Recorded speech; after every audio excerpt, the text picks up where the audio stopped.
Hello, ladies and gentlemen. Welcome back with another episode of Table Tech Talk. With me here today is Nick. Anne. Diabelis. And I am Richard. I will be your quote-unquote host for this episode. Now, before we get started, we start talking about our topic of today, which is recognition technology. I'd like to first give a shout out to our sponsor of the video, Amazon.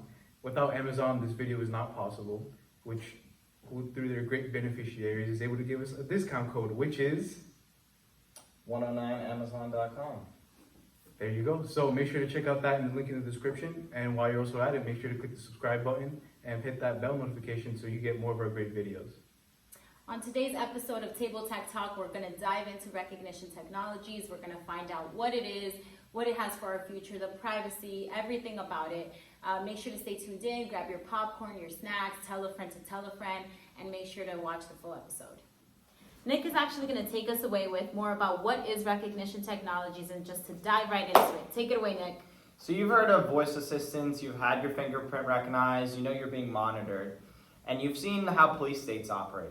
Let me tell you a little bit about the new holy trinity of written feedback, voice feedback, and body language. You've seen sci-fi movies like Minority Report and Star Wars. Little by little every day, it starts to seem less fiction and more non-fiction. So let's dive deep into recognition technology. Let's tell you about the past, the present, and where we're going, because the future is about to get ugly. Now you're thinking, why do we need to discuss this today? Why is this important? This is as much about technology as it about human nature and its desires, about wanting to keep everything organized and wanting to know where you are at all times. This is about you understanding your right to privacy, your right to do whatever you want to do as long as you follow the laws. You're 100% right, Rich. I think it's important that our audience realizes that the path that got us to where we are today was not always because of malevolent intentions that we'll talk about later. Many of those who forged the way of recognition technology simply wanted society to be a little bit more organized. And who wouldn't want society to be more organized, right? That's very true. You guys are making me way too excited for this. Can we just dive right into it already? Tell me the different types of recognition technologies. Let's do this. Well, first, I think we want to tell our audience that recognition technologies don't just operate in surveillance societies like China, they're also in democratic societies as well. But before we get into anything, we're going to understand the different types of recognition technologies and their implications. Let's first answer the question, what is recognition technology? There are many other types ranging from fingerprint identification to a wide range of biometrics, which Rich will get into later. Simply put, recognition technology is any system or device that can identify an animate being based on unique characteristics. Rich, take it away. So you mean to tell me that anything with the camera, anything with the mic has the ability to identify who I am? Absolutely, and it gets a little bit more deep than that. That sounds like something out of some crazy sci-fi film. I know, so Star Wars. Yeah, you know how in Star Wars they could open doors by scanning their faces? Well, we can do even more today. It's wow. That was 1970s, and here we are today. It's really our lives now. Today, it doesn't sound so far-fetched. It's more relevant than anything. You have things like gait recognition, retinal recognition, speech, fingerprints, voice recognition. But before I keep going on this tangent and we get ahead of ourselves, let's dive into the history of information. Let's get into the past before we get into the present. I was waiting for you guys to stop babbling. Anyway, the earliest recorded forms of recognition technologies have been traced back to ancient times. It's speculated that around 200 BC, the Chinese used prints of clay to solve burglaries. As we can see, even early on, technologies were used for criminal prosecution. However, as history progressed and governments became more centralized, the state would make use of recognition technology as a form of keeping track of its citizens in general. Yeah, that's kind of we'll dive into it later, but you guys know what China's up to right now, and we'll explain that all later, but that's literally what's happening there. They're just controlling everything, they're controlling them, and they're keeping them in this sandbox, and that's where we are now. Yeah, it's ironic that actually started in China. But what I was saying was, before you cut me off, what I was saying was that the use of recognition technology is directly related to the centralization of governments. Before agrarian civilizations began to form, there was no mode of recognition because identification didn't matter. Exactly. Keeping track of citizens is wholly unique to bureaucracy. This being said, the application would not be limited to oppressive governments. England, specifically the city of London, is known and would one day also become a pioneer in surveillance systems. which is kind of crazy because we always think that, it's China and centralized governments like that. But So you're telling me that they went from a country that was doing clay prints with surveillance, and this is where we are now? How did that even, where's the in-between? How did that happen? Well, before we get that, I think it seems to, we need to talk about a more primitive time, so to speak, of there's always the need to be able to identify who you are. That much has always been prevalent. If we can identify, do you really ever really exist? You can really be held accountable. As early as the 18th century in India, under British rule, if you wanted to take out a loan or sign for any sort of contract, or you needed a signature and a thumbprint would be required. Yeah. Well, like you were saying, it didn't happen overnight. Let's skip to the 19th century. Here, French police officer Alphonse Bertillon, who was conveniently passionate about biometrics, looking for a better way to catch and prosecute criminals. His method analyzed aspects of the human face that would not change with age, such as the shape of the nose and ear as well as eye color. Bertillon's method proved successful because he was able to develop a diagram of his subjects based on the distance of facial features from one another. However, his work was quickly overshadowed by the onset of accurate fingerprinting at the end of the 19th century. Now, doesn't that seem a little too complicated? I mean, the British Empire had a better way to devise and gather all this information up together, especially through the use of fingerprints. Now, what they had was the Henry classification system, which was later integrated into Great Britain and the Americas. And it basically did what Hadoop did for analytics, is what the Henry classification system did for fingerprints. True. That's crazy. You see how the technology is already changing? What do you think about that, Nick? Well, the technology just keeps on progressing and progressing. But enough about fingerprinting. Fingerprinting is cool and all, but let's get into the juicy stuff. Facial recognition, surveillance systems. That's what we're here for, right? Facial recognition technology is by far the most prevalent and powerful recognition technology on the market today. However, it did not take off until the late 20th century because the computing power and the computing power to make facial recognition technology more efficient than fingerprinting was not available until then. The technology has its humble beginnings in the 1960s when Woodrow Wilson Bledsoe, not Woodrow Wilson the president, developed the RAND tablet. The RAND tablet is considered to be one of the first digital graphic devices that was also cost efficient. Now that allowed us to use recognition technology like we use it today. Wow. So from a historical standpoint, I think it's also important to point out that governments have always been using photographs as a way to identifying people. So, it only makes sense facial recognition is now prevalent in the market. However, it wasn't until we had the technology to compile the data into databases that photographs began to surpass fingerprinting. Also, there weren't as many cameras everywhere as there are today, so that kind of explains why Nick is more right in this occasion. Wait. So how does a tablet relate to the facial recognition cameras that we have today? Don't worry, I'm getting there. As I was saying, the RAND tablet was a pioneer in its field because it was composed of a system in which the user could write commands for a computer directly with a stylus on the stylus interface. Not only was the stylus itself revolutionary, but the tablet could also automatically calculate the distance between lines or objects drawn by the user and replicate them. This was a huge step in the computing necessary for facial recognition technology because most recognition systems today utilize the autonomous dot projection system that measures the distance between facial features. Remember how I said Bertillon basically did the same thing to find a criminal a century before? Well, that's how the iPhone uses facial recognition technology today. Got it. Okay. That's really interesting. All right, now enough with that. Let's get into some even better stuff. Jeez, all right. Today, government use facial recognition technologies in the form of CCTV surveillance systems. Have you guys ever heard of a CCTV camera? You're gonna have to explain that to me. Well, I can almost guarantee that you've seen them before. Most people have probably seen these cameras before in front of banks or government buildings. However, I bet you didn't know that they are equipped with recognition technology. In places like China and the EU, these cameras are linked together to form a broad surveillance system. Massive databases of facial data is compiled from social media and government documents. That's how they get your face data.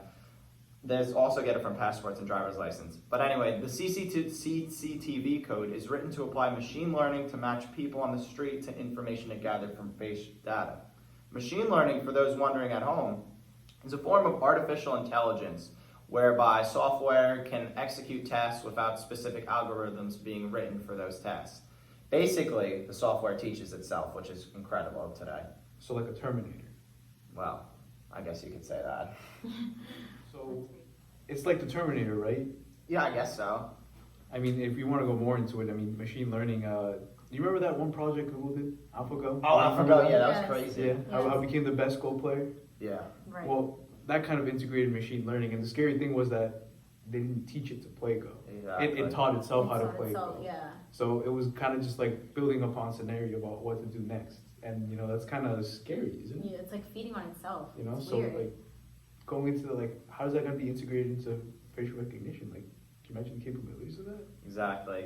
Well, we should specify that part of what drives recognition technology is the ubiquity of cameras. In fact, ubiquity doesn't quite suffice in the context of the general prevalence of surveillance systems. Using the poster child of surveillance cameras, CCTV cameras, Comparitech put together a list of the most surveilled cities in the world, and it's not going to surprise you who came out at number 1.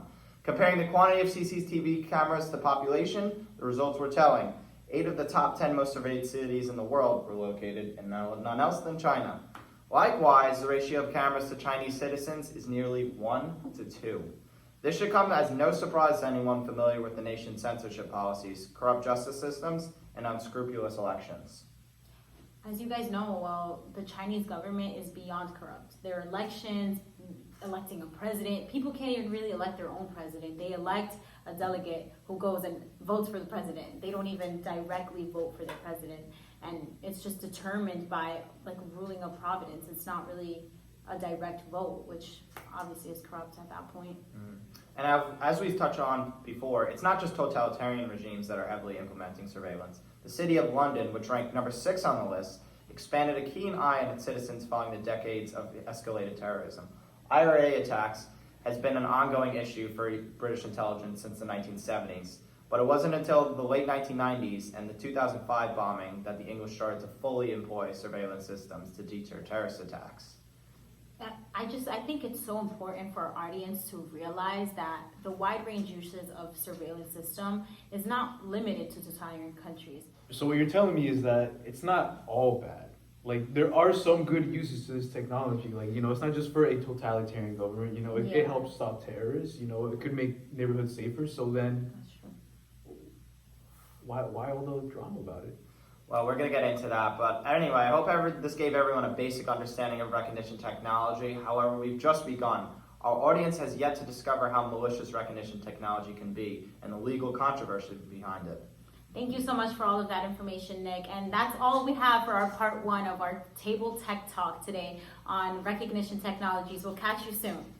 Well, ladies and gentlemen, thank you for welcoming us into your homes and onto your screens and joining us for this second part of recognition technology. Today I am joined with Nick? and Diabelis. here to elaborate more on recognition technology, its uses, and the countries that uses it. Now, off to elaborate a little more on that is Diabelis. So, I know we already catched you up on a lot about recognition technologies, what it is, the implications, the different types, but keep in mind there is so much more to learn. Today we're going to dive deep into China, episodes from Black Mirror, TSA, basically how it's going to influence our country overall. Keep in mind, the thing with recognition technologies is that it's taking off pretty quickly. And by pretty quickly, I mean extremely, really fast. It's not slow at all. It's changing by the minute as we speak right now. And sometimes we don't even notice it. We don't even see how it's changing. We don't even see how it's coming until it's right in front of us. An important thing to keep in mind is knowledge. We need to be informed of what's happening, guys. As we were saying before, there's just too much to take in. And as long as you keep yourself updated and just stay informed of what's going on with recognition technologies, there's no limit in what you can do. Recognition technologies will influence basically every aspect of your life, the government, your personal career, your personal life path. So that's why it's so important for us to be well informed of how it's going to do. Now, I know most of you are asking, how are we going to do this? So how do you start? Where do you begin? Like, it's just too much to take in. But again, that's why we're here today, to inform you about all the different parts of it, the different bits and pieces. So we're actually going to dive right into China today. Before we do start with that, I want you guys to enjoy this 5-minute video from The Economist. It'll definitely set the foundation for you that you need to understand recognition technologies and how it's changing there. Enjoy the video, guys. Improving lives, increasing connectivity across the world. That's the great promise offered by data-driven technology. Stop killing our children! Stop killing our children! But in China, it also promises greater state control and abuse of power. Stop killing innocent people! Stop killing innocent people!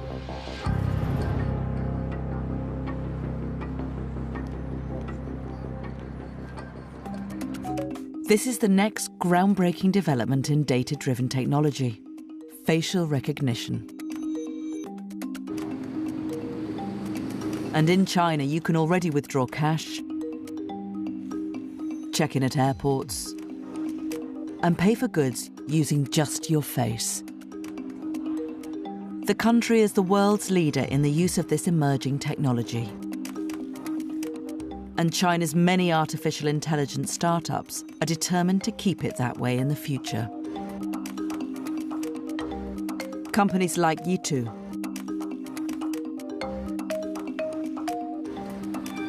We are pioneering artificial intelligence research and innovation in the hope of creating a safer, faster, and healthier world.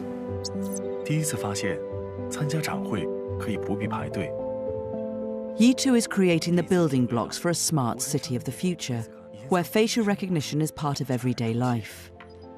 This could even extend to detecting what people are thinking. 人工智能 Facial recognition, they can read people's emotions, and we are actually now working on these innovative demonstrations and technology. But the Chinese government has plans to use this new biometric technology to cement its authoritarian rule. The country has ambitious plans to develop a vast national surveillance system based on facial recognition. It'll be used to monitor its 1.4 billion citizens in unprecedented ways, with the capability of tracking everything from their emotions to their sexuality. The primary means will be a vast network of CCTV cameras. 170 million are already in place, and an estimated 400 million new ones will be installed over the next 3 years. The authorities insist this program will allow them to improve security for citizens. And if you have nothing to hide, you have nothing to fear. But not everyone is convinced. 这个摄像头现在已经是到处等于是无处不在了。 Hong Shenquai is a former magazine editor who was ousted by the government. He feels like he's under constant surveillance.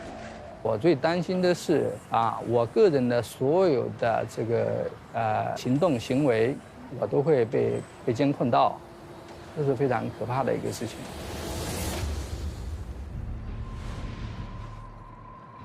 Already the authorities are using facial recognition to name and shame citizens, even for minor offences like jaywalking. In Beijing, they're using the technology to prevent people stealing rolls of loo paper from public toilets. And across China, police officers are now trialling sunglasses and body cameras loaded with facial and gesture recognition technology. It's helping them to identify wanted suspects in real time. What worries some people here is that as the technology develops, so too does the capacity for it to be abused. 那么所有的人在这个生活当中都处在严密的监控之下你不能做任何政府不喜欢的事情如果是这样子的话，我个人认为就相当于进入一个极权主义的一个状态，这是一个很恐怖的状态。 Some of those most at risk in this hyper-surveillance future are the ethnic minorities in China. In Xinjiang province, the Chinese government is wary of the separatist threat posed by the Muslim Uyghur population. According to local NGOs, an estimated 1 million Uyghurs are being detained indefinitely in secretive internment camps where some are being subject to abuse. It's been called the largest mass incarceration of a minority population in the world today. The authorities are using facial recognition cameras to scan people's faces before they enter markets. The system alerts authorities if targeted individuals stray 300 meters beyond their home. In the future, the government plans to aggregate even more data and build a predictive policing program that imposes even tighter controls here. Without checks and balances, China will keep finding new ways to violate the human rights of its citizens. What's already happening in Xinjiang is a warning the rest of the world must heed.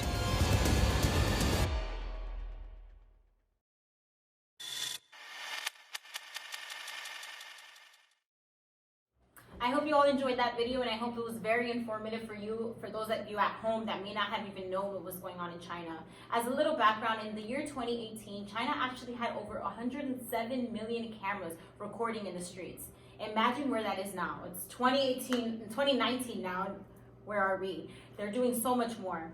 And some of the things that we didn't mention in that video was how people would go shopping and they would just have to pass through something like TSA-like security. Could you guys imagine going shopping and having to go through that? That's honestly ridiculous. I mean, what does the government have to say about something like this?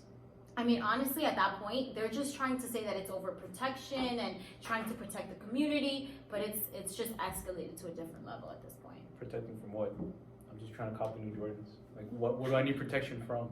That's so true, but like for them, for example, the government, as they put it, as they place this in the minds of their citizens, is really just that they want to protect them from any criminals, they want to control who's going in and out of places, they want to control just basically its whole civilization entirely.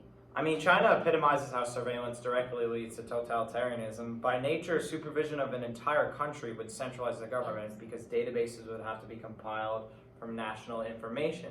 For example, if we had a system like China in the United States, all of our rights would be undermined, especially the individual rights of freedom of speech, freedom of expression, and freedom of religion, and definitely privacy. Now, hold on there. Like, I don't think we should be able to, dispel China like that. It's a little unfair to just paint them as like some black sheep that we just have to ignore. China has other influences in other countries, like Ecuador, Bolivia, and Venezuela, and so far it's all just been positive feedback. So, maybe you could try to change my mind, but I think there is something good about, maybe having someone like a big brother looking over its small little brother, from Ecuador or Bolivia or Venezuela. It can't be all that bad. In fact, I do have a cousin who does live in Ecuador, and he says, he feels safer. He feels watched over, like a guardian angel is over him. Now, I can see what you're saying, but the door is open for endless corruption. It might not have kicked in yet, but politicians would be able to jump at the opportunity to launch smear campaigns against one another. Not only would the whereabouts of every citizen be available, but so would the activities of every citizen be available. Another aspect of fear is the immense power of whoever or whatever is controlling all this information. Would the wealthy elites be in control? And also, how would information be removed? Well, I mean, aren't the wealthy elites already in control? I mean, what does this really add, It's just honestly, guys, it's a give and take. It's a give and take. There's such good and bad involved in all of this. I know, but I just feel like we're just discrediting it a little too much, Maybe, yes, there's that one bad apple that has abused it, but, its applications are endless. Like, we could be doing so much good right now. We just need to be the first ones to get a hold and make some sort of policy that just changes that for everyone. I don't know, I feel like it undermines everything that it means to have a democracy. For example, protesting in general would be impossible. The government knows what everyone is doing at every moment. How would there be any formation of any type of resistance? How would it get off the ground? I mean, this is where democratic states start to crumble. The foundation of America and every resistance in history is rooted in the ability to freely communicate and to freely meet and assemble in private. Yeah.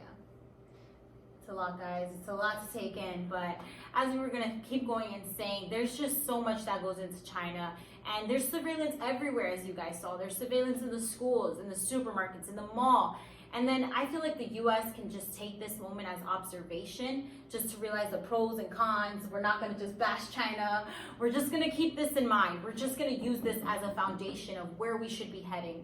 But something to keep in mind is the privacy of it. It's just a little much when you have to be recorded, when you go into a store, when you have to be recorded to even buy an ice cream or buy that bad apple you were referring to. It's just a lot to take in at that point.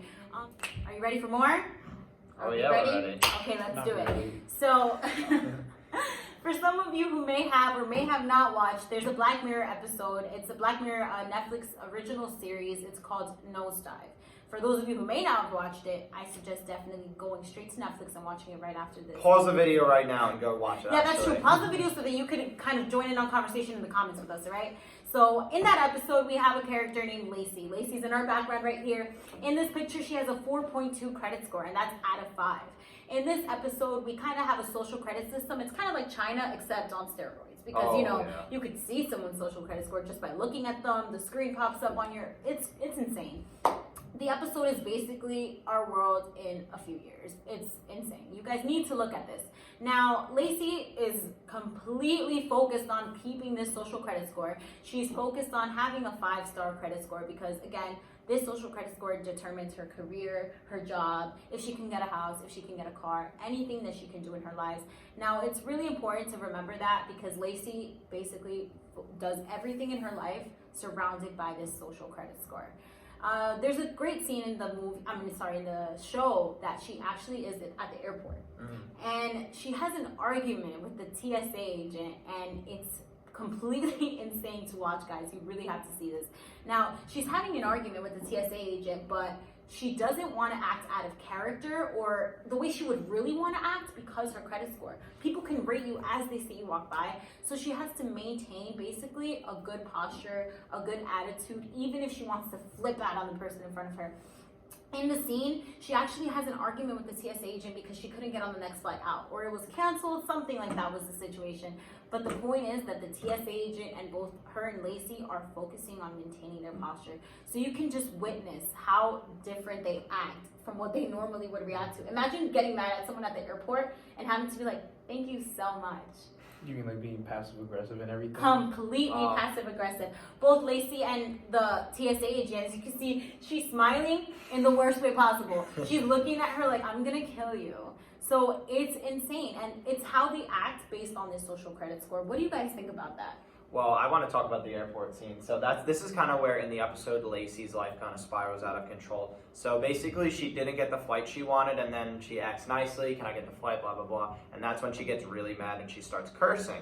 And then the airport agent actually says something along the lines of, oh, we have a 0 tolerance policy for cursing or profanity. I want to mention how that is similar to how in China there's direct censorship, and even in like Western democracies we're starting to see the political correctness, and I could see how politicians, if they got into power, they could take this and go running and start making certain words illegal and punishable by XYZ. But that's kind of what I took away, the direct freedom of speech, how you could not say whatever you want ever. Aren't there instances where, we could restrict your freedom of speech because you say it's so outlandish or it's so terrible, and it could just harm someone? So isn't something like this something we could use positively? Or are you so stuck on the idea that freedom of speech is solid, it's concrete, we can't change it? No, well, obviously there are checks on freedom of speech, saying, yelling fire in a movie theater, but I don't think you should be denied rights because you mouthed off to an airport person. Everyone has mouthed off to someone in the service industry. Should you be denied the right to get a house where you want to live? Exactly. Or should you, should you lose your job? Should you have to buy a terrible rent-a-car as she had to do? And I just wanted to pitch in, right after this scene, all the people in the airport around Lacey completely diminished her rate. Her rate went from like a 4 to like a 2, like this, in the matter of minutes. At that point, Lacey can barely get a job. Lacey can barely walk into a building where 5-star people are. It's just, it changes your life around. And for example, if we bring this into the world we are today, there's no telling what's gonna happen. A social credit score, you give someone a quick eye roll, that's it, down. What do you think about that? All right, yeah, but let's not forget that this social credit score, the one depicted right behind us, it's based off people's feedback. Like it's based off how I rate you and how I would rate you, Yes. When we talk about it in the real world context, it's about how the government would rate you. So, it's putting that responsibility and almost, I want to say, that honor of rating someone in the hands of someone we think is capable of. No, that's right. But what do you do when the power gets too much and there's racial injustices? There's ratings going down for reasons that everybody else would say there's no reason for that rating to be that low for this person. What do you do when the power lays on these people that might not do it in the best interest of everyone else? Well, to quote Nick, we hope that democracy would be able to help come in and save us. You're putting words in my mouth now. Well, you know, to kind of elaborate more, you know, we always hope that we have some sort of competent leaders, that they're able to step up and make the right choice every time. You know, Hope is the key it's word. idealistic, it's optimistic, Yes. but you know, again, I do see where that room for abuse, how you were talking about earlier, and maybe I want to recant. I want to say about China, you know, being the big brother over smaller third world countries. I don't know. Little food for thought. Yeah.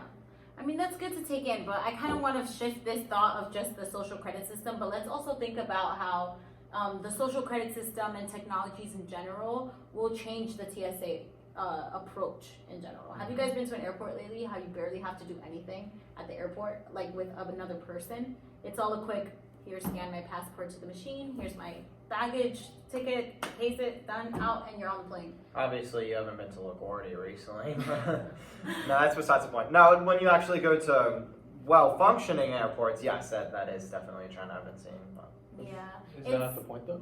Yeah, but that's Like what, efficiency? Do we not demand efficiency every day? Do we not want This is our true. world to just run perfectly, smoothly? You know, I walk in, next thing I know, I'm on my flight, relaxing, 5 hours to go to God knows where. the future though, think about that. The jobs are just, the jobs are going down, the decrease, the future of work. It's just a lot to take in. All right, guys, so right now we're just gonna take a few minutes to just wrap this up and basically finalize all the things we learned, everything that Nick told us and Rich and all the information we gave in this video. Please keep in mind that this isn't just a video that you just watch once and never think about again. This is important in terms of how you can be successful, how your family can be successful, how your goals plan out, and basically how you plan the next few years of your life. When recognition technology takes over, a lot of people are gonna have questions about what can I do, how can I catch up, but that's what we're doing this video. You basically learn this information now and you take on the rest of the world with it. You be proactive about it. You think about how it's going to affect your workplace. You think about how it's going to affect your own personal goals. And once you have that knowledge, you'll be able to take this on. Any last few words, folks?